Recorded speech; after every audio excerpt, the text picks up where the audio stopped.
எல்லோருக்கும் வணக்கம். இந்த கோயில் வந்து பார்த்திங்கன்னா ஆண்டார்குப்பம் என்ற ஊரில் இருக்குது.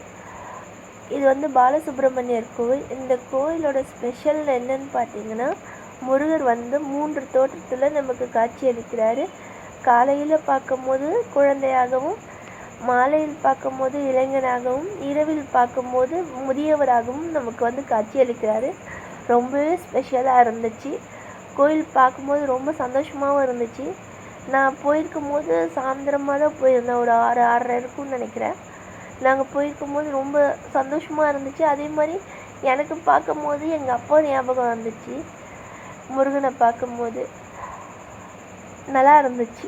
கோபுரமே பாருங்களேன் எவ்வளோ அழகாக இருக்குன்னு. இன்றைக்கி ஃபுல்லாக பார்த்தா கூட சலிக்காது போல், அவ்வளோ அழகாக இருக்குது கோயிலோட கோபுரம்.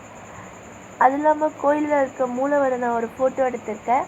அந்த ஃபோட்டோ ஓரளவுக்கு தான் கிளியராக இருக்கும்னு நினைக்கிறேன். நீங்களும் பாருங்கள், உங்களுக்கு நிறைய நல்லது நடக்கட்டும். அதே மாதிரி சிறுவாபுரி முருகன் கோயிலும் போயிட்டு வந்தோம். ரொம்ப சந்தோஷமாக இருந்தது. ஒரே நாளில் 2 முருகனை பார்த்து சந்தோஷம் நிறைய இருந்துச்சு. நானே என் பாப்பாவும் போயிட்டு வந்தோம். அடுத்து எந்த முருகன் கோயிலுக்கு போகலான்றதையும் நீங்கள் ஒரு கமெண்ட் பண்ணுங்கள். அடுத்த முருகன் கோயில் என்னன்னு நானும் பார்க்குறேன் போயிட்டு வரத்துக்கு. நீங்கள் சொல்கிற முருகன் கோயில் நான் போயிட்டு வர முடியுமான்னு பார்க்குறேன். நீங்களும் ஒரு முறை இந்த கோயிலுக்கு போயிட்டு வாங்க. ரொம்ப சந்தோஷமாக இருந்துச்சு இந்த கோயில். நன்றி, வணக்கம்.